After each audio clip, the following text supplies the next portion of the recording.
Secular பரவாளர்களுக்கு வணக்கம். நான் உங்கள் பேசிட்டு இருக்கிறேன். இன்னைக்கு தாவேகாவுடைய 100 நாள் ஆட்சி எப்படி இருக்குன்னு சொல்லி பேசுறதுக்காக விதைகள் இயக்கத்தினுடைய அட்மின் ஏழுமலை அவர்களை நம்ம சந்திக்க வந்திருக்கோம். பிரதர் வணக்கம். வணக்கம் பிரதர், எப்படி இருக்கீங்க? நல்லா இருக்கேன். 100 நாள் தாவேகாவுடைய ஆட்சி, பல நலத்திட்டங்களை நாங்கள் கொண்டு வந்திருக்கோம், பல மாற்றங்கள் வந்திருக்கு. கிட்டத்தட்ட 1 லட்சம் கோடி முதலீடை நாங்க ஈர்த்திருக்கோம் சொல்லி பல்வேறு சாதனைகள் படைச்சிருக்காங்க. ஒரு சைடு தாவேகா அவங்க தான் சொல்லிட்டு இருக்கிறாங்க. இதை பத்தி நீங்க என்ன நினைக்கிறீங்க? இல்ல, இந்த 100 நாள் பத்தி என்ன நினைக்கிறீங்க கேட்டீங்கல்ல. திமுக ஆட்சியில ஒரு 5 வருஷம் அவங்க ஆண்டாங்கல்ல. அவங்க 5 வருஷத்துல தமிழ்நாட்டை எந்த அளவுக்கு ஒரு சிக்கலான ஒரு இடத்த கொண்டு போனாங்களோ அதை இவங்க 100 நாள்லயே கொண்டு வந்துட்டாங்க அப்படின்னு நாம சொல்லலாம். ஏன்னா இதுக்கு இந்த ஆட்சிக்கு திமுக ஆட்சியே பரவாயில்லன்னு இன்றைக்கு மக்கள் பேசுறாங்கல்ல. அந்த பேச்சை இவங்க 100 நாள்லயே சம்பாதிச்சிருக்காங்கன்னா அப்போ மக்கள் இவர்கள் மீது எவ்வளவு பெரிய வெறுப்புல இருக்காங்கன்னு பாருங்க. திமுக ஆட்சியே பரவாயில்ல அப்படின்னு சொல்ற அளவுக்கு இந்த 100 நாள்ல கொண்டு வந்துட்டாங்கன்னா அப்ப இந்த 100 நாள்ல எவ்வளவு ஒரு நாசகார திட்டத்தை கொண்டு வந்திருப்பாங்கன்னு மட்டும் நீங்க என்ன பாத்தீங்கன்னாக்கா அது உங்களுக்கு நல்லா புரிஞ்சிடும். இன்னொரு விஷயம், 1 லட்சம் கோடி முதலீடு ஒரே நாள்ல ஒரு முதலீட்டாளர் மாநாடு நடத்தி 1 லட்சம் கோடி முதலீடு அப்படின்னு சொல்றாங்கல்ல. சரி, ஒயிட் பேப்பர் தாங்க. இதே நாம வேற ஆட்சியில கேட்டப்ப என்ன நடந்ததுன்னு தெரியும். அப்போ இதே விஜய் டிவிவினர் என்ன விமர்சிச்சாங்கன்னு நமக்கு தெரியும். சரி, நீங்க இப்போ ஒயிட் பேப்பர் கொடுங்க. நீங்க கேட்டீங்கல்ல சார், திமுக ஆட்சியில் நீங்க கேட்டீங்கல்ல வெள்ளை பேப்பர் கொடுங்கன்னு. நாங்க இப்போ உங்களை கேட்கறோம், வெள்ளை பேப்பர் கொடுங்க. நீங்க தான் தைரியமான ஆட்சியாளர்ல, டிரான்ஸ்பரண்ட் ஆட்சி நடத்துறீங்கல்ல, தூய ஆட்சி நடத்துறீங்கல்ல, கொடுங்க வெள்ளை பேப்பர். எத்தனை நிறுவனங்கள் வந்திருக்கிறது, எத்தனை நிறுவனங்கள் புதிதாக வந்திருக்கிறது, எந்தெந்த நாடுகளை சார்ந்த நிறுவனம் அங்க தொழில் தொடங்கி இருக்கு அப்படின்னு நான் உங்ககிட்ட கேட்டோம்னாக்க நீங்க ஒரு விளக்கம் கொடுக்கணும்ல. இத்தனை நிறுவனங்கள் வந்திருக்கு, இத்தனை ஆயிரம் கோடி வந்திருக்கிறது அப்படின்னு சொல்லிட்டு 1 லட்சம் கோடியினுடைய அளவுகோல் என்ன? நீங்க புரிந்துணர்வு ஒப்பந்தத்தை குறிப்பிடுறீங்களா, இல்ல இந்த 100 நாள்ல இங்க பள்ளம் நோண்டி அவன் பேஸ்மெண்ட் போட்டு கம்பெனி ஆரம்பிச்சு ப்ரொடக்ஷன் ஆரம்பிச்சு அவன் சேல்ஸ் பண்ண ஆரம்பிச்சிட்டானா? அப்ப முதலீடு 1 லட்சம் கோடி முதலீடுன்னு அதுக்கு அளவுகளை எதை வைக்கிறீங்கன்னு நாம கேட்கிறோம். புரிந்துணர்வு ஒப்பந்தம் தான் சொல்றாங்க அவங்க. புரிந்துணர்வு ஒப்பந்தம் எந்தெந்த நிறுவனம் நாங்க கேட்கிறோம். இருங்க, ரொம்ப சிம்பிளா சொல்றேன். எங்கிட்ட டேட்டா நாங்க எடுத்திருக்கோம், சரிங்களா? இவனுங்க ஒரு 10 நிறுவனத்தை மட்டும் சொல்றேன், அதுலயே உங்களுக்கு தெரிஞ்சிடும் இது எப்பேற்பட்ட டிராமான்னு சொல்லிட்டு. இந்த தாவேகா அரசு இவங்க கொடுத்த அறிக்கை, நாங்க இத்தனை நிறுவனத்தை சொல்ல அதுல ஒரு 10 நிறுவனத்தை பத்தி நான் எடுத்துக்கிறேங்க, சரிங்களா? அக்னிகுல் காஸ்மோஸ் அப்படின்னு ஒரு நிறுவனம், இதனால 1500 வேலை வாய்ப்பு வருது, 400 கோடி ரூபாய் முதலீடு பண்றோம் அப்படின்னு இவங்க சொல்லியிருக்காங்க. சரிடா, அந்த அக்னி காஸ்மோஸ் நிறுவனம் என்ன நிறுவனம், ஏதாவது வெளிநாட்டுல இருந்து கொண்டு வந்துட்டாங்களா அப்படின்னு பார்த்தா நம்ம சென்னையில இருக்கிற நிறுவனம். அது ஆல்ரெடி சென்னையில இயங்கிட்டு இருக்க நிறுவனம், காலேஜ் பசங்க தொடங்கின நிறுவனம், விளையாட்டு பிள்ளைகள் ஆரம்பித்த நிறுவனம். 2017ல ஐஐடி மெட்ராஸ்ல அங்க இருக்கக்கூடிய ஸ்டூடெண்ட்ஸா சேர்ந்து ஆரம்பிச்ச நிறுவனம். ஒரு ஷார்ட் டர்ம் நிறுவனம், அதுவும் நம்ம தமிழ்நாடு சார்ந்த மாணவர்களை உருவாக்கி இருக்கிறாங்க, அதுக்கு முன்னுரிமை கொடுத்திருக்காரு தானே. 2017 உருவாக்கிட்டாங்க. இது எப்படி முதலீடு ஈர்ப்புன்னு வரும்? ஓகே, ஆல்ரெடி இப்போ நீங்க முதலீடை கொண்டு வந்திருக்கோம். இப்ப என்ன சொன்னாங்க, 1 லட்சம் கோடி முதலீடை நாங்க கொண்டு வந்திருக்கோம். நாங்க 1 லட்சம் கோடி முதலீடு எட்டிட்டோம். அதுக்கு என்ன அர்த்தம்னா 1 லட்சம் கோடி முதலீட வெளிநாடுகள்ல இருந்து ஈர்க்கணும் அல்லது அண்டை மாநிலங்கள்ல இருந்து ஈர்க்கணும். அப்படி தமிழ்நாட்டுக்குள்ள கொண்டு வந்தாதான் அது 1 லட்சம் கோடி முதலீடு அப்படின்னு நம்ம சொல்லுவோம். ஆல்ரெடி தமிழ்நாட்டுக்குள்ள இருக்கிற நிறுவனத்தை நீயே திரும்ப கொண்டு வந்தன்னு சொல்றது அது என்ன பேரு? இல்லைங்க, ஆல்ரெடி தமிழ்நாட்டுக்குள்ள இருக்கிற நிறுவனத்தை அரசாங்கம் அவங்க வளர்ச்சிக்காக, நம்ம நாட்டு மக்களுடைய நலனுக்காக அவங்க ஒப்பந்தம் போட்டிருக்கிறாங்க தானே. இவங்க ஒப்பந்தம் போடுனாலும் அவன் வியாபாரத்தை அவன் பெருசாக தான் போறான். நான் ஒரு கடை வச்சிருக்கேன், நான் அடுத்த பிரான்ச் ஓபன் பண்ண போறேன்னு வச்சுங்களேன், அரசு என்கிட்ட கேட்டாலும் கேட்கலனாலும் ஓபன் பண்ணி தான் ஆவேன். ஏன்னா என்னோட வியாபாரம் பெருசா ஆகணும், நான் வருமானம் பார்க்கணும். அப்ப இவங்க பருத்தி மூட்டை குடோன்ல இருந்தா அதே குடோன்ல இருந்தா என்ன, இப்ப அதையும் தூக்கிட்டு சுத்திக்கிட்டு வரீங்கன்னு கேட்கிறேன். முதலீடு ஈர்ப்பு என்பது வெளி மாநிலங்கள் நம்ம மாநிலத்துக்குள்ள வரணும் அல்லது வெளிநாடுகள்ல இருந்து வரணும். அப்போ நீங்க உள்ளுக்குள்ள இருக்கிற நிறுவனத்துக்கே திரும்ப நீங்க எம்ஓயு போடுறீங்கன்னா எதுக்கு போடுற? நீ போட்டாலும் போடுறாலும் அவன் தொழில அவன் விரிவுபடுத்த தான் போறான். அடுத்து என்ன நிறுவனம்னாக்க அக்னி காஸ்மோஸ் நிறுவனத்தை. இது அடுத்து YKK இந்தியா பிரைவேட் லிமிடெட். இது ஜப்பான் நிறுவனமா நாங்க அவங்க சொல்லிக்கிறாங்க. அந்த YKK நிறுவனம் இங்க இருக்குதான்னு பார்த்தா ஆல்ரெடி இங்க இருக்கு. அப்போ ஆல்ரெடி இதுக்கு முந்தைய அரசு அந்த நிறுவனத்தை கொண்டு வந்துருச்சுன்னு அர்த்தம். இவங்க கொண்டு வரல, அரசாங்கம் கொண்டு வந்துருச்சு. அந்த YKK இந்தியன் பிரைவேட் லிமிடெடோட ஆபீஸ் எங்க இருக்குனாக்கா இங்க அடையாறுல இருக்கு. பாத்துக்கோங்க, அடையாறுல இருக்கு. ஏற்கனவே அந்த நிறுவனம் இந்தியாவுக்கு வந்துருச்சு. அந்த இந்தியாவுக்கு வந்த நிறுவனத்தை ஏற்கனவே வந்த அரசுகள் கொண்டு வந்துருச்சு. ஏற்கனவே இருக்கக்கூடிய நிறுவனத்துல நீ என்ன எம்ஓ போட போற? புதிய நிறுவனம் என்ன கொண்டு வந்த? அப்படிதான் நாங்க கேட்கிறோம். அடுத்த நிறுவனம் பாத்தீங்கன்னாக்க போட்ரான் அப்படின்ற ஒரு நிறுவனம். இந்த போட்ரான் நிறுவனம் நீங்க அந்த 10 ரூபா ஜூஸ் குடிச்சிருப்பீங்கல்ல, டில்லோ அப்படின்னு சொல்லிட்டு, சவனப்புக்கு பதிலா ஒண்ணு, கிரேப் ஜூஸ், பன்னீர், இதெல்லாம் டில்லோன்னு சொல்லிட்டு நீங்க இப்போ கூட லோக்கல் கடையில் போய் ஃப்ரிட்ஜை திறந்து பாத்தீங்கன்னாக்கா அதுல டில்லோன்னு ஒரு கம்பெனி இருக்கும். அவன் எனக்கு தெரிஞ்சு 2-3 வருஷமா அவன் வியாபாரம் பார்த்துட்டு தான் இருக்கான். அந்த நிறுவனம் கோயம்புத்தூர் நிறுவனம். புரியுதுங்களா? இந்த மாதிரி இந்த லோக்கல் நிறுவனங்கள் அந்த குடிசை தொழிலா இருந்து கொஞ்சம் முன்னேறி வந்திருக்காங்கல்ல. இப்போ மாசா இருக்குன்னு வச்சுங்களேன், மாசான்னு நம்ம 10 ரூபா மாசா தாங்கனாக்க மாசா கம்பெனியோட மாசா தரமாட்டான். மேங்கோ ஜூஸ் வேற ஒரு பிராண்ட் இருக்கு, அது குடிசை தொழில் இருக்குல்ல, அதை கொண்டு வந்து கொடுப்பான். இப்போ அந்த போர்ரான் நிறுவனத்தை இவனுக்கு எடுத்துட்டு வந்து வச்சுக்கிட்டு, இது நாங்க ஆல்ரெடி அவன் 2-3 வருஷம் வித்துக்கிட்டு இருக்கான் அந்த டில்லோன்ற பிராண்ட்ல, அதை கொண்டு வந்து வச்சுக்கிட்டு இங்க பாருங்க நாங்க கொண்டு வந்துட்டோம் புதிய நிறுவனம்னா எப்படி ஏத்துக்க முடியும்? அது எப்படி புதிய முதலீடா வரும்? அடுத்து இந்த போர்ரான் ஃபுட் எங்க இருக்குனாக்க பழைய கோட்டைன்ற ஊர்ல இருக்கு. ஆல்ரெடி இருக்கு, ஃபேக்டரியை வச்சு அவனுக்கு சேல் பண்ணிட்டு இருக்காங்க. நீங்க என்ன இணையதளம் கூகுள் வசதி அத்தனை பேர் இருக்கு, போய் செக் பண்ணீங்க. அடுத்து என்னன்னாக்க விக்ரம் சோலார் லிமிடெட் அப்படின்னு ஒரு நிறுவனத்தை கூட இவங்க எம்ஓ போட்டிருக்கேன். இவங்க ஒரு 400 கோடி ரூபாய் 500 கோடி இன்வெஸ்ட்மெண்ட் பண்றாங்க, ஒரு 400 பேருக்கு வேலை கிடைக்கும்னு சொல்றாங்க இந்த தொழில்துறை அமைச்சர். இந்த நிறுவனம் எங்க இருக்கு அப்படின்னு பாத்தீங்கன்னாக்க ஸ்ரீபெரும்புத்தூர் தாலுகாவில பனையூர் வில்லேஜ்ல இருக்கு. ஆல்ரெடி இந்த சோலார் நிறுவனம் இருக்கிறது. இருக்கிற நிறுவனத்துல நீ ஏன் எம்யூ போட போறேன்னு கேட்கிறேன். இது ஒண்ணா. அடுத்து பாத்தீங்கன்னாக்க ஜூஸ்லான் அப்படின்ற ஒரு நிறுவனம், இது ஆல்ரெடி பெசன் நகர்ல ஒரு பிரான்ச் வச்சிருக்கானுங்க. அதை தவிர்த்து நுங்கம்பாக்கத்துல ஒரு பிரான்ச் இருக்கு. இதுவும் ஆல்ரெடி இருக்கிற நிறுவனம். சரிங்களா? அடுத்து வந்து NDR infrastructure and private limited. இவங்க வந்து என்டிஆர் இன்ஃப்ராஸ்ட்ரக்சர்ன்ற ஒரு நிறுவனத்தை கூட நாங்க ஒப்பந்தம் போட்டிருக்கோம், இவங்களும் இன்வெஸ்ட்மெண்ட் பண்றாங்கன்னு சொல்றாங்க. ஆல்ரெடி இந்த நிறுவனமும் இருக்கு. இது எங்க இருக்குன்னாக்க நந்தியம்பாக்கம், பொன்னேரி தாலுக்கால நந்தியம்பாக்கத்துல இருக்கு. இதுவும் அந்த நிறுவனம் தான். இப்படியாக நான் ஒரு 10 நிறுவனத்தை காமிச்சிட்டேன். அவங்க சொல்ற ஒரு 20-30 நிறுவனங்களை நம்ம லிஸ்ட் எடுத்து பார்த்தா ஆல்ரெடி இங்க தமிழ்நாட்டில் இருக்கக்கூடிய நிறுவனம் தான். அப்போ அங்க 1 லட்சம் முதலீடு நாங்க ஈர்த்திருக்கோம்னு சொல்லிட்டு அவனுக்கு போட்ட டிராமா என்ன தெரியுமா? ஒரு ரீல்ஸ் எடுக்கணும், சுதந்திர தின விழா உரை இருக்குல்ல, அதுல ஒரு கிறிஸ்பியான ஒரு உரை கொடுக்கணும். நீங்க என்ன சாதிச்ச, நீ அங்க போய் என்ன சொல்லு பார்ப்போம்.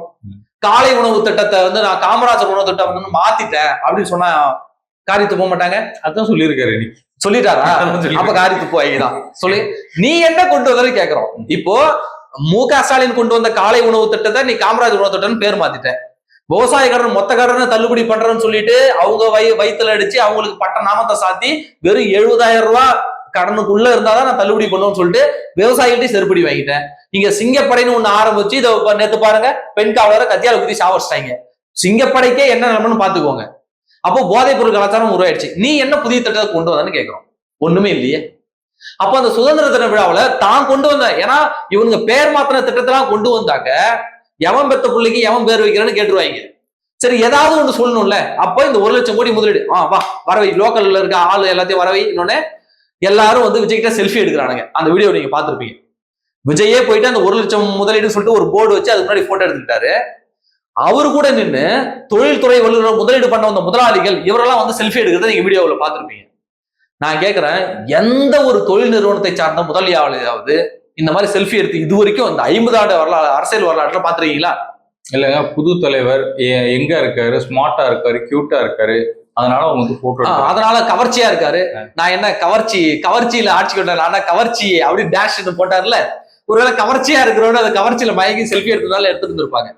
அப்போ அவங்களால லோக்கல் ஆளுநர் இப்ப புரியுதுங்களா?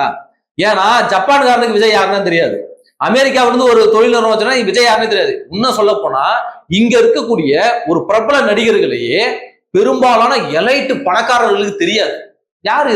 ஏன்னா அவங்க ஹாலிவுட் பாப்பானுங்க.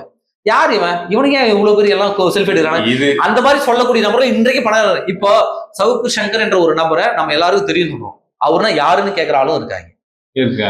அந்த மாதிரிதான் ரொம்ப பிரபலம் நினைச்சிட்டு இருக்காரு. இப்போ வரைக்குமே எனக்கு வந்து கிரிக்கெட்ல பல பேர் எனக்கு தெரியாது. நீங்க இப்ப கிரிக்கெட் கொண்டாடுவீங்கன்னு வச்சுக்கேன், எனக்கு தோனி, தெண்டுல்கர், ஷாவாக்கு, விராட் கோலி இவங்களை தவிர வேற பேர் எனக்கு தெரியாது. கிரிக்கெட்டே தெரியாதுங்க. இப்போ இந்தியாவினுடைய விளையாட்டு கிரிக்கெட், கிரிக்கெட்டினுடைய கடவுள் தெண்டுல்கர். இப்போ உங்களுக்கு கிரிக்கெட் தெரியாதுன்னு சொல்லிட்டீங்க. எனக்கு இந்த 4 பிளேயர் வந்து கிரிக்கெட்ல யாரும் தெரியாது. அதே மாதிரிதான் விஜயை வந்து இங்க இருந்து தமிழ்நாடு தாண்டியோ அல்லது இந்தியாவை தாண்டியோ வெளியில இருக்க போனா ஒரு பெரிய பணக்காரர்களோ ஒரு பெரிய தொழில் குழுமத்தை வச்சு நடத்துறவங்களுக்கும் பெரிய ஆளே கிடையாது விஜய். இப்ப அனில் அம்பானிட்ட போய் விஜய் பெரிய ஆளு அப்படின்னாக்கா அவனா சிப்ப அப்படின்ட்டு போயிட்டே இருப்பான். அந்த அளவிற்கு நடிகரா இருக்கவரு ஓகே. இப்ப முதலமைச்சர் ஆனாலும், ஏன்னா பிரதமர்களையே மாற்றி விளையாடக்கூடிய விளையாட்டுகளை கார்பரேட் பண்ணிட்டு இருக்காங்க. அப்ப முதலமைச்சர் எல்லாம் ஏமாத்திரம். அவங்க நினைச்சாங்கன்னா ஒரே நாள் ஆட்சியை கவுத்துட்டு போயிடுவாங்க. அவருடைய ஆதரவோடு தானே இந்த ஆட்சி அமைந்திருக்கிறது. கார்பரேட் கம்பெனிகளுடைய லாட்டரி மாஃபியாக்களுடைய பன்னாட்டு நிறுவனங்களுடைய ஆதரவால தான் இந்த ஆட்சி இப்போதைக்கு ஓட்டு போடுறது மக்கள் தானே. ஓட்டு போடுறது மக்கள் தான். ஆனா அவர்கள் கையை பிடிச்சி ஓட்டு போட வச்சது வெளிசக்தி. அவங்க மக்கள் நாம என்ன நினைச்சுக்கிறோம்னா நாம தான் விஜய் தேர்ந்தெடுத்தோம் அப்படி நாம நினைச்சிட்டு இருக்கோம். அவர்களை இன்ஃபுளுயன்ஸ் பண்ணது யாருன்னு பாருங்க. அங்கதான் இந்த சோசியல் மீடியா பிளாட்ஃபார்ம் வேலை செஞ்சிருக்கு. இவர் என்ன சொன்னாரு, என்ன வாக்குறுதி கொடுத்தாரு, நிறைவேற்றிட்டாரா? 2500 ரூபாய் கொடுக்கணும்னு சொன்னாரு, நிறைவேற்றிட்டாரா? அப்போ அந்த 2000 இல்ல அந்த 2000 நம்பி ஓட்டு போட்டவன் அப்போ அவனை இன்ஃபுளுயன்ஸ் பண்ணி ஓட்டு போட்டது யாரு? இப்ப சொல்லுங்க, மக்கள் ஓட்டு போட்டாங்களா? இல்ல. 200 யூனிட் ஃப்ரீன்னா 100 யூனிட் ஃப்ரீன்னும் போது எனக்கு கரண்ட் பில் கம்மியா வந்துச்சு. உண்மையா பரத்து, நானு 1400 ரூபாயை இது வரைக்கும் தாண்டனதே கிடையாது. உச்சபட்சமா நான் ஏசி போட்டு 1400 ரூபாய் தாண்டதே கிடையாது. ஆனா இன்னைக்கு 1800 ரூபாய் கட்டிட்டு வந்திருக்கேன். 1859 ரூபாய் நான் கட்டியிருக்கேன். என்னுடைய குறைந்தபட்சம் 900. இந்த மே மாசம் மட்டும்தான் எனக்கு 1400 ரூபாய் தொட்டிருந்தது. இது வரைக்கும் நான் கரண்ட் பில் கட்டுறது திமுக ஆட்சியில வந்து நான் கட்டிருந்தேன். அப்பவே 100 யூனிட் ஃப்ரீ தான். இந்த 200 யூனிட் ஃப்ரீனா நான் எவ்வளவு கட்டியிருக்கோம்னா ஒரு 850 ரூபா இல்ல ஒரு 600 ரூபாய் இந்த மாதிரி தான் நான் கட்டியிருக்கோம். ஏன் 1800 ரூபாய் 1859 ரூபாய் நான் கட்டியிருக்கேன். எப்படி வந்துச்சு அது? அப்ப அந்த 200 யூனிட் ஃப்ரீன்ற புருடா யாருக்குன்னு தான் நாங்க கேட்கறோம். இல்லைங்க, அதுவும் ஃபெயிலியர் மாடல். நீங்க வீட்டுல மிக்ஸி யூஸ் பண்ணுவீங்க, கிரைண்டர் வச்சிருப்பீங்க, இண்டக்ஷன் வச்சிருப்பீங்க, ஏசி வச்சிருக்கேன்னு சொன்னீங்க. இந்த கணக்கின்படி கரெக்டா தானே வந்திருக்கு. திமுக ஆட்சியிலும் நான் மிக்ஸி வச்சிருந்தேன், திமுக ஆட்சியிலும் கிரைண்டர் வச்சிருந்தேன், திமுக ஆட்சியிலும் ஏசி வச்சிருந்தேன். இப்ப எங்க புதுசா அப்படியே தாவேக்கா ஆட்சி வந்தோடனே எனக்கு என்ன தாவேக்கா அப்படியே அவங்க கட்சியில இருந்து ஏதாவது தனியா கொடுத்துட்டாங்களா? நாங்க ஃப்ரிட்ஜ் வச்சுங்க, ஏசி வச்சுங்க, ஃபேன் வச்சுங்கன்னு அவங்க கொடுத்துறாங்களா? திமுக ஆட்சியிலையும் வச்சிருந்தேன். அப்ப 100 யூனிட் தான் ஃப்ரீ. அப்ப கம்மியா வந்த கரண்ட் பில்லு. இவங்க ஆட்சியில அதே ஃபேனு, அதே மிக்சி, அதே ஏசி தான். ஆனா 200 யூனிட் ஃப்ரீ. ஆனா கரண்ட் பில் அதிகமா வந்திருக்கு. எப்படி? இது நான் மட்டும் குற்றச்சாட்டு வைக்கல, இன்னைக்கு சமூக ஃபுல்லா வச்சிருக்காங்க. நீங்க இப்ப அதுதான் வச்சீங்கன்னா இபில இருந்து உங்களுக்கு கால் பண்ணுவாங்க. கால் பண்ணி அதை நிரூபிக்க சொல்லுவாங்க. நீங்க நிரூபிக்கலன்னா நீங்க ஃபேக் நியூஸ் போறவரையும் உங்க மேல குற்றம். அப்படி எனக்கு போன் பண்ணாங்கன்னா அண்ணன் சீமான் அண்ணன் போன் பண்ண உடனே அட்டன் பண்ணி அவர் என்ன சொல்லுவாரு, அந்த வார்த்தையை சொல்லிட்டு வச்சிருந்தேன். ஏன்னா கரண்ட் பில் கட்டணத்து நானு எனக்கு தெரியும். கரண்ட் பில் கட்டின வழி எனக்கு தெரியும். இபி ஆபீஸ்காரன் அவன் வீட்டுக்கே அவன் கரண்ட் பில் அதிகமாக கட்டிருப்பான். அவன் வீட்டுக்கு என்ன ஃப்ரீயா கொடுக்க போறாங்க? ஆக்சுவலா நான் சொன்னா பரவாயில்லைங்க. இன்னைக்கு பிரபல யூடியூபர்களாக இருக்கக்கூடிய பல பேர் இந்த குற்றச்சாட்டு வச்சிருக்காங்க. தானே கட்சிக்காரரை சேர்ந்தவங்களே இந்த பல குற்றச்சாட்டு இந்த குற்றச்சாட்டுக்கு வெளியே வந்திருக்கு. சரி, இங்கதான் நான் சரி சென்னையில இருக்கேன், சரி மெட்ரோபாலிட்டன் சிட்டி, அதனால ஏதோ ஒரு யூனிட்டுக்கு ஒரு 2 ரூபாய் ஏற்றிக்கிறான்னு சொல்றோம். ஊர்ல எங்க ஊர்லயும் அதே மாதிரி 250 ரூபாய் சேர்த்துக்கிட்டு இருக்காங்க. அங்கேயும் இதே பிரச்சனை. அப்போ கரண்ட் மின்சார துறையில பிரச்சனை இருக்குன்னு சிடிஆர் நிர்மல்குமாரே ஒத்துக்கிட்டாரு. ஆமாங்க, சில இடத்துல ரீடிங் அதிகமா போட்டு வந்திருக்குதாங்க, அதை நாங்க செக் பண்றோம்னு அவரே ஒரு பிரஸ் மீட்ல கொடுத்துருக்காரு. அதே நிர்மல் தான் சொன்னாரு, திமுக தான் சதி பண்றாங்க, திமுகவுடைய கைக்கூலிகள் தான் பீஸை பிடிக்கிட்டு போறாங்கன்னாங்க. அப்புறம் நம்ம சென்னையில ஒரு எம்எல்ஏ, தாவேக்காவோட எம்எல்ஏ குழந்தை தூக்கிட்டு சுத்துவாங்கல்ல, அவங்களும் சொன்னாங்க எங்க ஏரியால திமுக ஈபில இது பண்றாங்க, வேலை பாக்குறாங்க. அதேதான் நாங்களும் சொல்றோம். இன்னைக்கு சுதந்திர தின விழாவுக்கு திரிஷா வந்ததற்கான காரணமே விஜயனுடைய பேரை கெடுப்பு இருக்கு. இது திமுக செய்த சதி. திரிஷாவை அழைத்து அந்த முதல் வரிசையில உட்கார வைத்தது திமுகவினுடைய சதி. விஜய் அவர்கள் திரிஷாவை பார்த்து கடைசியா டாடா காமிச்சு போனாரு, அதுவும் திமுக செய்த சதி. விஜய் திரிஷாவை பார்த்து சல்யூட் வச்சாரு, எப்படி கியூட்டா, அதுவும் திமுக செய்த சதி. ஏன் இதையும் திமுக கணக்குல எழுதிருங்க. விட்டா சோபா அம்மா பச்சைக்கல்ல சாரி கட்டினதுக்கும் அவர் சந்திரசேகர் வெள்ள சகல சொக்கா போட்டதுக்கும் திரிஷா ஆரஞ்சு இந்த தேசிய ஒருமைப்பாடை உண்டாக்குறதும் திமுக தான் கணக்கு எழுதிருங்க. என்ன கணக்கு எழுதிட்டு போயுங்க. வாய்க்கு வந்ததை அடிச்சு விடுவாங்க. ஏன்னா இவங்கள்ட்ட சமாளிக்க முட்டு கொடுக்க எதுவும் இல்லை. நீங்க நல்லா ஒரு விஷயத்தை நோட் பண்ணி பாருங்களேன். இந்த தாவே காட்சி அமைந்ததுல இருந்து இப்ப வரைக்குமே இவங்க அத்தனை பேர் பிரஸ் மீட் பாருங்களேன், திமுக சதி செய்து விட்டது, திமுக எல்லாத்துக்கும் திமுக. நீ என்ன புடுங்கிறதுக்கு ஆட்சியில இருக்குன்னு கேட்கிறோம். அப்ப நீ எதுக்கு ஆட்சியில இருக்க? இல்லங்க, எல்லாத்துக்கும் திமுக இல்ல. இப்போ மின்சாரத்துறையில ஃபீஸ் கேரியர் புடிட்டானா மின்சாரத்துறை யார் கட்டுப்பாட்டுல இருக்கு? அங்க பணிபுரியக்கூடிய ஆட்கள் யார் கட்டுப்பாட்டுல இருக்காங்க? சிடிஆர் நிர்மல்குமார். அப்ப நீ என்ன புடிக்கிட்டு இருக்க? அவ புடுங்குற வரைக்கும் நீ என்ன புடிக்கிட்டு இருக்கன்னு கேட்கிறோம். அப்போ நீ உன்னோட கையாளாத தனத்தை மறைக்கிறதுக்கு நீ அவன் மேல பழி போடனா, அப்போ அடுத்த ஆட்சி வரும் உன் மேல பழி போடுவான். அப்போ வழக்கமா எல்லா ஆட்சியும் செய்ததை தானே நீ செய்யற. அப்புறம் என்ன மாற்றம்னு சொல்லிட்டு நீ வந்திருக்க? அப்ப என்ன மாற்றத்தை கொண்டு வந்துடுறோம்? அப்போ அந்த 1 லட்சம் கோடி முதலீடு இருக்குல்ல, அது எவ்வளவு பெரிய டிராமான்றதை நான் ஆதாரத்தோட உங்களுக்கு சொல்லிட்டேன். எல்லாமே லோக்கல் நிறுவனங்கள். அந்த போட்டோ ஷூட்டே எதுக்காக அப்படின்னாக்க சுதந்திர தின விழாவில் ஏதாவது கிரிப்சியா, இங்க பாருங்க நான் 100 நாள்ல 1 லட்சம் கோடி கொண்டு வந்துட்டேன். இன்னைக்கு என்ன பண்ணுவாங்க தாவேகா பசங்களாம் ரீல்ஸ்ல பறக்க விடுவாங்க. இங்க பாருங்க 1 லட்சம் கோடி, திமுகவை செய்யாத சாதனை, 50 ஆண்டு ஆட்சி காலத்துல திராவிட ஆட்சிகள் செய்யாத சாதனையை 100 நாட்களில் விதை செய்து விட்டார் அப்படின்னு ஒரு ரீல்ஸ் போடுவானுங்க. இந்த முட்டாள் மக்கள் நாம அதை நம்பணும். என்னையும் சேர்த்து சொல்றேன், நானும் முட்டாள் தான் இவனுக்கு பத்தி. இல்லைங்க, 714 மதுக்கடையை மூடி இருக்காரு. பெண்கள் பாதுகாப்புக்காக சில அமைப்புகளை உருவாக்கி வச்சிருக்காரு. அதுக்காக நிதி ஒதுக்கி வச்சிருக்காரு. இது பட்ஜெட்ல கூட மாமன் சீர், அண்ணன் சீர்லாம் கொண்டு வந்திருக்கிறாங்க. இதெல்லாம் சாதனை தானேங்க. நம்ம எதுவுமே செய்யலன்னு சொல்லிட்டு 715 கடைகளை மூடினார். இந்த பக்கம் 2000 எலைட் பார்களை திறந்தார். எப்படி கடையை மூடி எடுத்து லோக்கல் கிடையாது. இந்த பக்கம் சொகுசு பார்களை ஒரு 2000 பார்களை திறக்க அனுமதி கொடுத்துருக்கு. இல்லைங்க, நல்லா கவனி. இன்னைக்கு மூடின கடையே திறந்துருக்கு. இல்ல, மது ஒழிக்கணும். எப்படி ஒழிக்க முடியும்? சரக்கு விற்காம இருக்க முடியுமா? அப்படி போனா மக்கள் டென்ஷன் ஆயிடுவான். ஆமா, விற்கும் போது நல்லா காஸ்ட்லியா வித்தவனா மக்கள் வாங்க காசு இருக்காது, குடிக்காம வீட்டுக்கு திரும்பிடுவாங்க. அப்படி நாங்க மது ஒழிக்கிறது புது டெக்னிக்கா நாங்க வந்து அறிமுகப்படுத்துறோம். இந்த டெக்னிக்கு சாமானிய மக்களை இன்னும் ஆபத்துல தள்ளும். இந்த பாதிப்புகள் குடும்பத்துல இருக்கு. இது வந்து மேம்போக்காக எல்லாரும் பேசிட்டு போற பேச்சு. குடிகாரனை கண்ட்ரோல் பண்ணவே முடியாது. குடிகாரனுக்கு அந்த சரக்கு கொஞ்சம் உள்ள போகலன்னா அவன் கோளாறாய் பைத்தியம் ஆயிடுவான். முன்ன வந்து 100 ரூபா தாடி ஒரு கட்டிங்காக வந்துட்டு, சார் இன்னும் ஒரு 20 ரூபா தரீங்களா, கட்டிங் ஷேர் பண்ணிடலாம்னு சொல்ற குரூப் இன்னும் இருக்குது. 100 ரூபா தாடி நான் குடிச்சிட்டு வந்தேன்னு சொல்லிட்டு 100 ரூபா வாங்கும் போது அந்த 100 ரூபாயே சரி இந்த 100 ரூபா தானே கொடுத்துருவாங்க அம்மா. இப்போ 200 ரூபா ஆகும்போது இவன் 200 ரூபான்னு போய் கேட்கும் போது அது கொடுக்கலன்னும் போது அந்த இடத்துல குடும்ப வன்முறையா மாறும். அதுக்கு தான் நாங்க 2500 ரூபா கொடுக்குறோம். அதுக்குதான் அந்த 2500 ரூபாய் இன்னும் வரலையேன்ற நான். இல்ல வரும், அது கொடுக்கறதுக்காக 2500 ரூபாய் கொடுக்கியா? அவன் எக்ஸ்ட்ரா 100 ரூபாய் கேட்கறான், அதுக்காக 2500 ரூபாய் கொடுக்கியா? அதுக்குதான் கேட்கறோம். ரெண்டாவது சீக்கிரம் கொடுக்க. ரெண்டாவது நாங்க பிரிச்சு வச்சிருக்கோம்.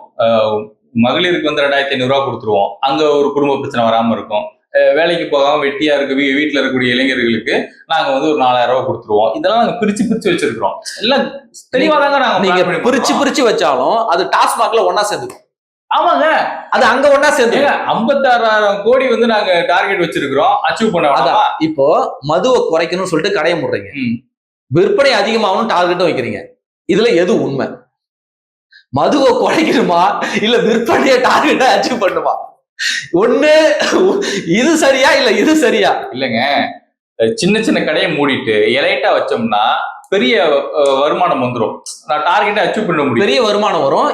குடிக்காரன் குடிக்காம இருக்க மாட்டான். இங்க குடும்ப வன்முறைகள் பெருகுன்றோம். குடும்ப வன்முறைகள் பெருகும். வீட்டுல இருக்க அண்டா குண்டா. எனக்கு தெரிஞ்சு நான் சின்ன பிள்ளையா இருக்கும்போது பொண்டாட்டியோட ஜாக்கெட்டை கொண்டு போய் வச்சு சாராயம் கொடுத்தவனா இருக்கான். அப்பெல்லாம் ஊர்ல காசு வாங்க சாராயம் ஒரு டம்ளர். அப்பெல்லாம் 5 ரூபா வரைக்கும் எனக்கு நினைவு இருக்கு. 5 ரூபா வரைக்கும் ஒரு சொம்பு 5 ரூபா. பொண்டாட்டியோட ஜாக்கெட்டு, வீட்டுல இருக்கிற அரிசி பருப்பு எல்லாத்தையும் கொடுத்துட்டு போயிட்டு சாராயம் குடிச்சிட்டு வந்தவங்களாம் எனக்கு தெரியும். எனக்கு நினைவு இருக்கு சின்ன வயசுல. அது இப்ப கொஞ்சம் ட்ரெண்ட் ஆயிருக்கு. இப்ப என்ன பண்ணுவான்? பொண்டாட்டி கழுத்துல இருக்க தாலியா இருப்பான், காதல் கம்மல். இதெல்லாம் வந்து நம்ம பேசணும், நாம நம்ப மாட்டோம். ஆனா வீட்டுல இருக்கக்கூடிய பெண்கள்கிட்ட போய் நம்ம கேட்கும் போதுதான் அந்த சாமானிய ஏழை எளிய பெண்கள்கிட்ட கேட்கும்போது அவங்க சொல்லுவாங்க, அடிச்சு எல்லாத்தையும் இப்படி போய் அடகு வச்சு குடிச்சிட்டாங்க அப்படின்னு. ஏன்னா காட்டை வித்து கல்லு குடிச்சவனுங்க அந்த பழமொழி கேட்டிருப்பீங்க. அந்த மாதிரி வித்து குடிச்சவனுங்க இப்பயும் திருந்தல, இப்பயும் வித்து குடிக்க துணிவானுங்க. ஏன் பிரதர் நீங்க வந்து விஜய் வீடியோ போடுறீங்க? கொஞ்சம் எங்க அண்ணனை வந்து ஃப்ரீயா விடுங்க. ஏன் உடன்பிறப்பு மாதிரி ஊப்பி மாதிரி ஏன் பண்றீங்க? 200 ரூபா வாங்கிட்டீங்களா நீங்க அப்படின்னு கேள்வி கேட்கறாங்க இங்க இருக்கக்கூடிய தாவே. இல்ல எல்லாரும் கேட்பாங்க. அதாவது இங்க பாருங்க, இப்போ 2 நாளைக்கு முன்னாடி கோயம்புத்தூர்ல ஒரு பட்டியலின சமூகத்தை சார்ந்தவங்க ஒரு 20 பேர் சேர்ந்து அடிச்சு கொண்டாங்க. இப்ப நாங்க பேசக்கூடாது, வாய முடிக்கணும். காவிரியில 2 மாசமா தண்ணி தரணும். அவன் தண்ணி தரல. விவசாயிகள் நாத்து விடல, நடவு நடல. இப்போ குறுவை சாகுபடி போயிடுச்சு. சம்பா சாகுபடிக்காக திறந்து விடணும்ல. இன்னைக்கும் மேட்டூர் அணை திறக்கப்படவில்லை. இப்பவும் நாங்க வாயை பொத்திக்கிட்டு இருக்கணும். சரிங்களா? திறந்தாங்கல்ல.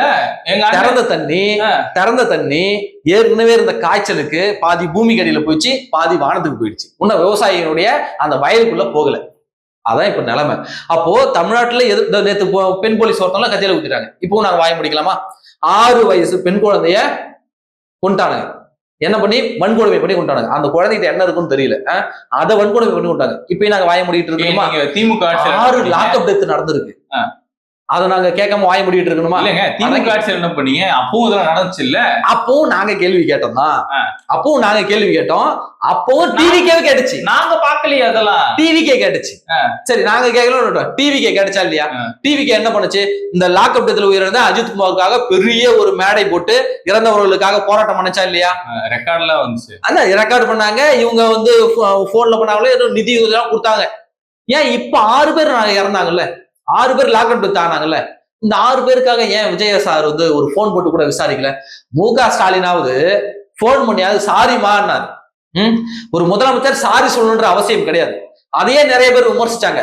சாரி சொல்றதுக்காக எதுக்காக நீங்க முதலமைச்சரா இருக்கீங்க அப்படின்னு நிறைய பேர் விமர்சிச்சாங்க. ஆனா கேட்டார்ல சாரி. ஏன் விஜய் அவர்கள் இன்ன வரைக்கும் இந்த 6 பேர் லாக்அப் ஆனவங்களுக்காக ஒரு குரலை கூட கொடுக்கல? இல்லங்க, நாங்க ஒரு காலையில இரங்கலை கூட பதிவு பண்ணல. பிரதர், நாங்க காலையில எங்க அண்ணன் லஞ்ச் பாக்ஸ் எடுத்துக்கிட்டு 6 மணிக்கு 8 மணிக்கு உள்ள நுழைஞ்சாருன்னா நைட்டு 10 மணி வரைக்கும் ஆபீஸ்ல தான் உட்காந்துட்டு இருக்கிறாரு. அவருக்கு பல வேலை இருக்கும். நீங்க இப்படி குறைச்சல் கொடுத்துட்டே பாருங்க, இடையில சில விஷயத்த நீங்க மறந்துட்டீங்க பாருங்க. என்னன்னாக்க, எங்கள் அண்ணன் அவருடைய டிஃபன் கரியரை அவரே எடுத்து சென்றார். ஆமா, அவருடைய டிஃபன் கரியரை அவரே பிரித்தார். ஆமா, அவருடைய கையால் அவரே வாங்கி அள்ளி சாப்பிட்டார். அவருடைய கையால் அவரே ஜிப்பை திறந்து அவரே சுவிட்ச் ஆஃப் போனார். அவருடைய கையால் அவரே கையெழுத்து போட்டார். அவருடைய முகத்தை அவரே கண்ணாடியில் பார்த்தார். இந்த மாதிரிலாம் இந்த ஊடகங்கள் பேசுறதா நீங்க மறந்துட்டீங்க.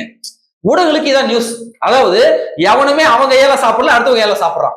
எவனும் அவங்க கையால கழுவுல, அடுத்தவங்க கையால கழுவுறான். இவரு மட்டும்தான் அவர் கையால சாப்பிடுறாரு. அவர் கையால டிஃபன் கரியரை எடுத்துக்கொண்டே போகிறார். 6 மணிக்கு வரைக்கும் அங்கே இருக்கிறார். 10 மணிக்கு தான் வீடு திரும்புகிறார். இதெல்லாம் எவன் கேட்டான்? எங்க அண்ணன் மாஸ் பிளாஸ்ட், அவருக்குன்னு ஒரு இது இருக்கு. நீங்க எல்லாத்தையும் விமர்சனம் பண்ணக்கூடாது. அவரு தமிழ் மொழிக்காக, தமிழ் உணர்வுக்காக சட்டமன்றத்தை சொல்றாரு. தமிழ் வந்து ஒரு மாசான மொழி, ஒரு பிளாஸ்டான மொழின்னு பேசிட்டு இருக்காரு. அப்புறம் அப்போ தமிழ்னா எங்க உயிர் பேசின இதே சட்டசபையில பேசினவரு, உங்க சட்டசபையில உங்க தமிழை விட எங்க கிறித்துவம் தான் உயர்ந்ததுன்னு ஒருத்தன் பேசுறான்ல, ஒரு அமைச்சர், அவர் மீது என்ன நடவடிக்கை எடுத்தீங்க? அப்போ தமிழை விட அவர் மதம் பெருசுனாக்க, அப்ப தமிழர்கள் நாங்கெல்லாம் யாருன்னு கேட்கிறோம். தமிழ்நாட்டுடைய அமைச்சராக இருக்கக்கூடியவருக்கே தமிழ் பேச தெரியலன்னா அப்புறம் எதுக்கு அவருக்கு அமைச்சர் பதவின்னு கேட்கிறோம். இதற்கெல்லாம் விஜயிடம் என்ன பதில் இருக்கிறது? தமிழ் கடவுளும் தமிழை பத்தி தப்பா பேசின உங்க அமைச்சர் மரிய வில்சன் மீது எந்த நடவடிக்கை எடுக்க மாட்டீங்க. தமிழ் கடவுள் முருகனை தவறாக பேசிய, இழிவுபடுத்திய அந்த உங்க கட்சிக்காரன் மேல எந்த நடவடிக்கையும் எடுக்க மாட்டீங்க. அவன் தாவேக கட்சிக்காரன் தான்ன்றதுக்கு ஆதாரம் பல போட்டோக்கள் வெளியாயிடுச்சு. அவன் கட்சி உறுப்பினர் சேர்க்கையில இருந்து அவன் போய் செல்ஃபி எடுத்தது, கட்சி நிர்வாகிகளோட அவன் புகைப்படம் எடுத்தது அத்தனையும் வெளியாயிடுச்சு. அவன் மேல நடவடிக்கை எடுக்க மாட்டீங்க. ஒரு நடிகைக்காக மட்டும் துள்ளி குதிச்சுட்டு ஓடி போய் எதிர்கட்சி தலைவரை கைது பண்ணுவீங்கன்னா அப்ப நீங்க யாருக்கான ஆட்சியாளர், யாருக்காக ஆள்றீங்கன்ற கேள்வியை நாங்க கேட்கறதுல நியாயம் இருக்கா இல்லையா? சரி, இப்போ நான் வந்து ஒரு ஹிந்துங்க, நான் முருகப்பெருமானை வந்து நான் வந்து வழிபடுறேங்க, எனக்கு அவர் ரொம்ப பிடிக்கும். இவன் இப்படி அசிங்கமா பேசிட்டான்னு சொல்லிட்டு நான் கன்னிமரியாளையும் இயேசுவையும் அவர் தந்தை ஜோசப்பையும் நான் அவதூறா பேசுறதுக்கு 1 செகண்ட் ஆகுமா? ஒரு வார்த்தை விடுறதுக்கு 1 செகண்ட் ஆகுமா? என்னால விட முடியாதா? இல்ல எங்களுக்கு பேச தெரியாதா? எனக்கு பேச தெரியாதா? ஒரு வார்த்தையை நான் விட்டனாக்க, இப்போ நான் சொல்றேங்க, நான் அந்த கிறிஸ்துவ மதத்துல கூடிய ஒரு மத கடவுளை நான் இப்ப இழிவுபடுத்தி ஒரு 10 நிமிஷத்துல என்னால 10 நிமிஷம் இல்ல, 1 செகண்ட் ஆகும் ஒரு ட்வீட் போட முடியும். இல்ல, அந்த அடுத்த 1 மணி நேரத்துல என் மேல வழக்கு போடுவாங்க. அந்த பையனே சொல்லி இருக்காரு, இந்த மாதிரி என் கடவுளை வந்து தப்பா பேசும்போதுதான் நீங்க எல்லாம் அமைதியா இருந்தீங்க, இன்னைக்கு நான் அந்த ட்ரிகர் ஆகி தான் நான் அதை பதிவு பண்ணேன், இது உங்களுக்கு பிரச்சனையா அப்படின்னு அந்த பையன் கேட்டு. அதான் சொல்றேன், உன் கடவுளை தப்பா பேசுறாங்க, என்ன பண்ணு, ஸ்கிரீன்ஷாட் எடுத்துக்கோ, நேரா போயிட்டு கம்ப்ளைண்ட் கொடு. உங்க ஆட்சி தான் நடக்குது, கிறிஸ்துவ மிஷனரிகளுடைய ஆட்சி தான் நடக்குது, போய் கம்ப்ளைண்ட் கொடு. அவங்க எடுக்கதான் போறாங்க. அதுக்காக நீயும் பேசுவான்னா அவன் பேசுறதுக்கான ஆதாரத்தை கொடு. உங்க மதத்தை கொச்சைப்படுத்தி பேசலாம்னு சொன்னாங்கல்ல, அந்த ஆதாரத்தை கொடு. நான் சொல்றேன், இந்த 50 ஆண்டு கால திராவிட கட்சிகளுடைய வரலாற்றுல திராவிட கழகம் உங்களுக்கு நல்லா தெரியும். எடுத்த உடனே இந்து மதத்தை தான் திட்டுவாங்க, எடுத்த உடனே இந்து மதத்தை கழுவி ஊத்துவாங்க, எந்த மதத்தையும் திட்ட மாட்டாங்க. சரிங்களா? அதற்கான காரணமும் இருக்கு. ஏன்னா இந்து மத புராணங்கள்ல கொஞ்சம் ஆபாசம் நிறைந்ததாக இருக்கிறதா, எல்லா மத புராணங்களையும் ஆபாசம் நிறைந்ததுதான். இன்னும் சொல்றேன், பைபிளை எடுத்து வச்சீங்கன்னா அதுல 10 ஆபாச கதையெல்லாம் நான் காட்டுறேன். இல்ல பிரதர், பைபிளையும் இருக்கு. சரிங்களா? அப்போ அந்த திராவிட கழகம் இந்து மதத்தை இவ்வளவு நாள் விமர்சிச்சு வர அந்த திராவிட கழகம் கூட கடவுளை தனிப்பட்ட முறையில விமர்சிச்சதே கிடையாது. ஒரு கடவுளை தூக்கி வச்சு, சிவனை தூக்கி வச்சு இவ்வளவு கேவலமான வார்த்தையை யூஸ் பண்ணி அவங்க விமர்சிச்சதே கிடையாது. இந்து மதத்தை 50 ஆண்டு காலமா அவங்க எதிர்த்துக்கிட்டு இருக்காங்க. அவர்களே செய்ய துணியாததை இப்ப வந்த ஒரு 100 நாளை நிறைவடைந்த இந்த தாவேக ஆட்சி செய்வதற்கு அந்த தைரியம் வருதுன்னா, இதெல்லாம் நாங்க வந்து இன்சிடென்ட் வந்து லைனா பாக்குறோம். சபாநாயகர் இங்க கர்த்தரினுடைய ஆட்சி நடக்குதுன்னு சொல்றாரு. மரிய வில்சன் நான் கிறிஸ்துவம் பான் கிறிஸ்டின் சொல்றாரு. அதனுடைய நீட்சி தான் இவனுங்க. இல்ல, ஆக்சுவலா 2 விஷயம் இருக்கு. மரிய வில்சன் பேசின ஒரு விஷயத்த நான் எப்படி கவனிக்கிறேன்னா, அவர் வெறும் இந்து மதத்தை மட்டும் டார்கெட் பண்ணியோ இல்ல நான் கிறிஸ்டின் அப்படின்றத மட்டும் அவர் பதிவு பண்ணல. அவர் என்ன சொல்றாருன்னா, நான் தான் ஓஜி கிறிஸ்டின், நான் இப்ப மாறல, நான் இடையில மாறின கிடையாது, நான் அந்த காலத்திலேயே மாறினேன்னு சொல்லி கிறிஸ்டின்ல இருக்கிறவங்களே நான் தான் பெரிய ஆள் அப்படின்ற மாதிரி அவர் ப்ரொஜெக்ட் பண்றாரு. 2வது, அவர் சொன்னார்ல, என் மொழி வந்து இது, என்னுடைய மதம் வந்து இதெல்லாம் கத்துக் கொடுத்துருக்கு, அதை நீங்க உங்க மொழியில என்ன படிச்சாலும் கத்துக்க முடியாதுன்னு சொன்னார்ல. அவர் சொன்னதுல ஒரு விஷயம் உண்மை என்னன்னா, இந்து மதமா இருக்கட்டும், தமிழ் மொழி தமிழர்கள் எடுத்துக்கிட்டாலும் சரி, நமக்குள்ள பிரிவினை இருக்கா இல்லையா? நீங்க சாதி சார்ந்து இந்த இந்து மதம் அப்படின்ற மதத்துக்குள்ளேயும் தமிழர்களும் சாதி சார்ந்து பிரிஞ்சு இருக்கோமா இல்லையா? இதை நம்ம ஒத்துக்கணுங்க. நம்ம கிட்ட குறை இருக்கு. அப்ப நம்ம கிட்ட குறை இருக்கக்கூடிய ஒரு விஷயத்த அவங்க அட்வான்டேஜா எடுத்துக்கிட்டு அவங்க அதை தூக்கி பிடிச்சு அவங்க தற்பெருமை பேசுறாங்க. இந்த இடத்துல நம்ம அவங்கள மட்டும் நம்ம டார்கெட் பண்ண தாண்டி நம்மளுடைய குறையை நம்ம தீர்த்துக்கணும்ல. அதுக்கு என்ன நம்ம வழி பண்ணிருக்கிறோம்? கண்டிப்பா நீங்க சொன்னது வந்து கரெக்ட். கிறிஸ்துவத்துல ஜாதி இல்லைன்னு நினைக்கிறீங்களா? ஆனா நான் இந்து மதத்துல இருக்கிற அளவுக்கு அங்க இல்லைன்னு சொல்ல வரேன்ல. இந்து மதத்தை விட மோசமான ஜாதி வெறியர்கள் கிறிஸ்துவர்கள். என்னன்னு சொல்றீங்க? நான் அதான் சொல்லுவா. கள்ளக்குறிச்சி மாவட்டம் ஏரையூர்னு சொல்லிட்டு ஒரு ஊர். சரி. 2 பேரும் கிறிஸ்துவர்கள் தான். தலித் கிறிஸ்துவர்கள், வன்னிய கிறிஸ்துவர்கள். அங்க தலித் கிறிஸ்துவர்களுடைய பகுதிக்கு தேர் செல்லாது. தலித் கிறிஸ்துவர்கள் ஆலயத்துக்குள்ள போனாக்க தெற்கு பகுதியில் இருக்கக்கூடிய ஒரு பகுதியில தான் உட்கார்ந்து கும்பிடணும். சரிங்களா? இதான் அந்த ஊருடைய நிலைமை. இது கலவரமாகி பொது வழியில தேர் வரும்னு சொல்லிட்டு 2006 காலகட்டத்துல ஒரு மிகப்பெரிய ஜாதி சண்டை வந்து 2 கிறிஸ்டினும் அடிச்சுக்கிறாங்க. 2 கிறிஸ்டினும் அடிச்சுக்கிட்டு பல பேருக்கு வெட்டு காயம், சின்ன குழந்தைகள்லாம் மண்டையில அருவாளால வெட்டி காயம். அப்போ இப்ப தமிழ்நாட்டினுடைய டிஜிபியா இருக்காருல்ல அமல்ராஜ், அவர் தான் விழுப்புரம் மாவட்டத்துடைய எஸ்பி. அப்ப துப்பாக்கி சூடு நடத்தி 2 வன்னியர்கள் துப்பாக்கியால் சுட்டுக் கொல்லப்பட்டார்கள். 2 வன்னிய கிறிஸ்துவர்கள். கிறிஸ்துவத்துல இப்ப ஜாதி இல்லைன்னு சொல்லுங்க பாப்போம். இன்னொன்னு, நாடார் கிறிஸ்துவன் வீட்டுல இந்து நாடார் பொண்ணு எடுக்க முடியுமா? அவன் நாடார் தான், ஆனா நாடார் கிறிஸ்துவரா மாறிட்டாக்க ஹிந்து நாடாருக்கு பொண்ணு தரமாட்டான். இல்லைங்க. இன்னொன்னு சொல்றேன், இந்த கிறிஸ்டின் நாடாரு ஹிந்து நாடார கீழ்சாதி மாதிரி பாக்குறான். அதே மாதிரி இப்போ ஒரு இந்த ஃபாஸ்டர்ஸ் இருக்காங்கல்ல, பெந்தகோஸ்தே இந்த மாதிரி சர்ச் ஃபாஸ்டர்ஸ் இருக்காங்கல்ல, பெரும்பாலான ஃபாஸ்டர்ஸ் நாடார் கிறிஸ்டினா இருப்பாங்க. இன்னொன்னு, ஜான் ஜபராஜ் ஒருத்தர் மாட்டினார் தெரியுமா? சின்ன பெண்கள்கிட்ட பாலியல் அத்துமீறல மாட்டி அப்புறம் வந்து இந்த பாட்டு பாடி வந்து இந்த துள்ளலான இசைகள் போட்டு பாட்டு பாடி அவர் வந்து பட்டியலின சமூகத்தை சார்ந்தவர். அவர் அமுக்கிறது இந்த நாடார் கிறிஸ்டியன்ஸ். இப்போ சொல்லுங்க, கிறிஸ்துவத்துக்குள்ள ஜாதி இருக்கா இல்லையா? இன்னொன்னு, தலித் கிறிஸ்துவர் கூட்டமைப்பு இருக்குதா இல்லையா? வன்னியர் கிறிஸ்துவ கூட்டமைப்பு இருக்குதா இல்லையா? கிறிஸ்துவ வெள்ளாளர் கவுண்டர் கூட்டமைப்பு இருக்குதா இல்லையா? இது ஒண்ணு. இன்னொன்னு, வன்னிய கிறிஸ்தவர்களுக்கு தனி சுடுகாடு, தலித் கிறிஸ்தவர்களுக்கு தனி சுடுகாடு. இன்னும் ஒண்ணு, தலித் கிறிஸ்தவருடைய பணத்தை தூக்கி வச்சுக்கிட்டு போறவங்கள ஒரு வண்டி தும்பான்னு சொல்லுவாங்க, அந்த வண்டி தனி, வன்னிய கிறிஸ்தவர்களுக்கு தனி வண்டி, தாழ்த்தப்பட்ட கிறிஸ்தவர்களுக்கு தனி வண்டி, வண்டியில கூட பாருங்க இவர்களுக்கு தனி வண்டி. இப்ப சொல்லுங்க, கிறிஸ்துவத்துல ஜாதி இருக்கா இல்லையா? இருக்கு. இல்லை. அதனால ஹிந்து மதத்தை எவனும் குறை சொல்லலாம் முடியாது. திருத்தணும்னா ஆமா திருத்திக்கணும். நாம அந்த சாதியை கடந்து வெளியில வரணும். ஒண்ணு நீ தமிழனா ஒன்னாகு, இல்ல நீ ஹிந்துக்களா எல்லாத்தையும் மறந்து ஒன்னாகு. அப்படி இல்லையா 3 மதமும் சேர்ந்து தமிழனா இல்லு. இல்லைங்க, ரொம்ப வருஷமாவே இந்தியாவிலும் சரி தமிழ்நாட்டிலும் சரி மதம் சார்ந்து சிறுபான்மை மக்கள் ஒடுக்கப்படுறாங்க. ஏன் நான் சிறுபான்மை மக்கள் சொல்றேன்னா, முஸ்லிம்களை மட்டும் நான் சொல்லல, கிறிஸ்தவ மக்களும் தொடர்ச்சியா ஒடுக்கப்பட்டு இருக்கிறாங்க. இன்னைக்கு அவங்களுக்கு ஒரு அங்கீகாரம் கிடைச்சிருக்கு. அந்த அங்கீகாரம் அவங்களுக்கு ஒரு எப்படி சொல்றது, தான் கூட இருக்கக்கூடிய எல்லாருக்கும் கிடைக்கணும்னு சொல்லி அந்த பிரதிநிதித்துவத்தை அவங்க வந்து கொண்டு போய் சேர்க்கிறாங்க. ரீசெண்டா கூட நிறைய ட்விட்டர்ல நிறைய பதிவுலாம் பார்க்க முடிஞ்சுது. அவங்க நிறைய முக்கியமான நபர்களும் இதெல்லாம் சொல்லியிருந்தாங்க. விஜய் கிறிஸ்தவரா இருக்கிறது நமக்கு ஏன் பிரச்சனையா தோணுதுன்னா, நீங்க வந்து ஆதிக்க சாதி சிந்தனையில இருக்கிறீங்க, இந்து வெறி பிடிச்ச சிந்தனையில இருக்கீங்க. அதனாலதான் நீங்க விஜய் கிறிஸ்தவரா பாக்குறீங்க, மரிய ஒல்சனுக்கு கிறிஸ்தவரா பாக்குறீங்க, லயலாமணியை கிறிஸ்தவரா பாக்குறீங்க, ஃபெலிக்சரால கிறிஸ்தவரா பாக்குறீங்க, ஜேசிடி பிரபாகரன் கிறிஸ்தவரா பாக்குறீங்க. ஆனா இவங்க எல்லாருமே மக்கள் தானே ஓட்டு போட்டாங்க, ஏன் அந்த மனநிலை உங்களுக்கு வர மாட்டேங்குது நிறைய பேர் பதிவு பண்ணியிருந்தாங்க. ஸ்டாலின் மரியா இதே வார்த்தை தான் சொல்லியிருந்தாங்க. முதல் முறையாக கிறிஸ்தவர்களுக்கு வந்து அங்கீகாரம் கிடைச்சிருக்கு, அதனால இவர்கள் இப்படி பண்றாங்கன்னு சொல்றாங்க. நாங்க என்ன சொல்றோம்னா, அவர்கள் கிறிஸ்துவ அரசு கிறிஸ்துவர்கள் சொல்லிட்டு நாங்கள் அடையாளப்படுத்தவே இல்லை. இன்னும் சொல்லணும்னா, நான் ஹிந்து தான், ஆனா இப்போ வரைக்கும் அந்த என்ஆர்சி இருக்கு இல்லைங்களா, அதை நான் எதிர்க்க, சிஏஏ அதை நான் எதிர்த்து பேசி இருக்கிறேன். திருப்பரங்குன்றத்துல அங்க தீபம் வந்து அந்த இடத்துல ஏற்றக்கூடாதுன்னு நான் பேசியிருக்கேன். நான் ஹிந்து தான், ஆனா இஸ்லாமியர்களுக்காக நின்று இருக்கேன், கிறிஸ்தவர்களுக்காக நின்று இருக்கேன், இஸ்லாமிய கிறிஸ்தவர்களுக்காக நான் பேசியிருக்கேன். இன்னைக்கு வரைக்கும் பாஜகவை நான் புகழ்ந்து பேசியதே கிடையாது. கிட்டத்தட்ட 1000 வீடியோகளுக்கு மேல 2 சேனல்ல பண்ணியிருக்கேன். இது வரைக்கும் பாஜகவை புகழ்ந்து நான் பேசியது கிடையாது. ஆனா நான் ஹிந்து தான், என்னைக்குமே மதவெறி தூக்கி பிடிச்ச இல்லையே. ஆனா எனக்கு இன்னைக்கு இது மதவாத அரசாக தெரிகிறது.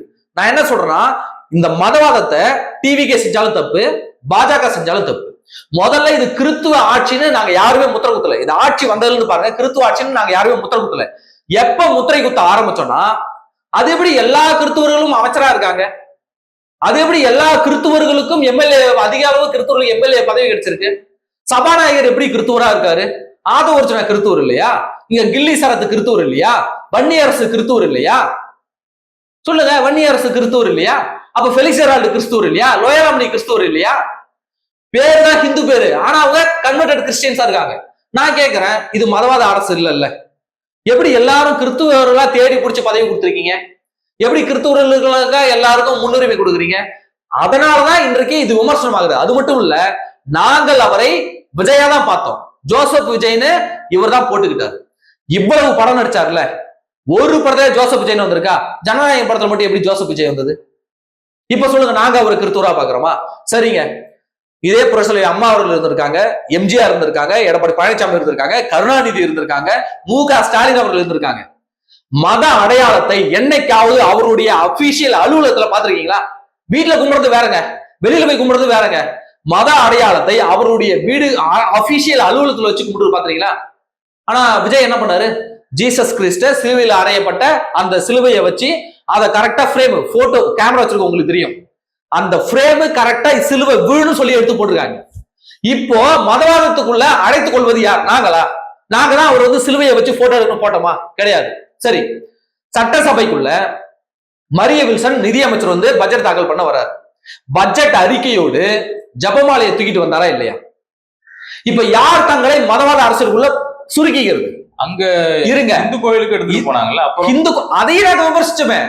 ஒரு மாநிலத்துடைய பட்ஜெட் அறிக்கை என்பது ரகசியமானது. பொது வெளியில தாக்கல் பண்ற, சட்டசபையில தாக்கல் பண்ற வரைக்கும் அது அரசினுடைய ரகசிய ஆவணம்.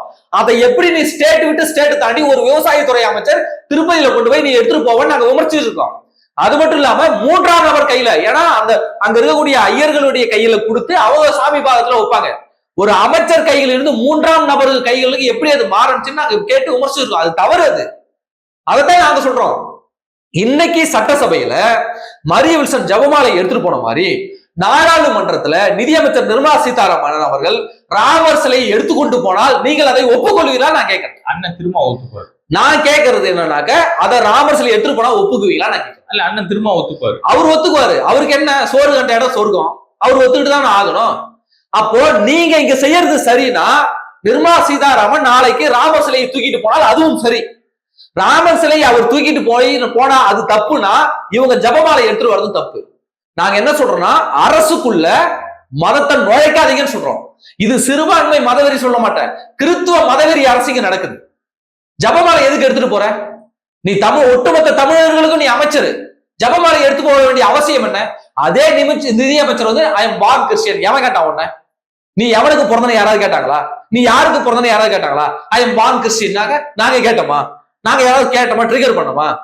அவர் தமிழ நாகரிகமா கொஞ்சம் கத்துக்கிட்டு பேசுங்க நாகரிகமா சொல்றாரு திமுக எம்எல்ஏ. அதுக்கும் இவன் கிறிஸ்டியன் மதத்துக்கு என்ன சம்பந்தம்? அப்போ கிறிஸ்டியன் மதத்தை முன்னிலைப்படுத்துவது நீங்க. ஜேசிடி பெருமாள் ஒரு நிகழ்ச்சியில் கலந்து கொண்டு கர்த்தருடைய ஆட்சி நடக்குதுன்னு சொல்றாரு. சட்டமன்றம் ஆரம்பிக்கும் போது பைபிள் வாசித்தாங்க ஆரம்பிச்சாங்க. நாங்க இப்ப சொல்லுங்க, நாங்க என்னைக்காவது அவர்களை சொன்னோமா கிறிஸ்துவர்கள் ஆட்சி நடக்குது? நாங்க சொன்னோமா? இல்ல.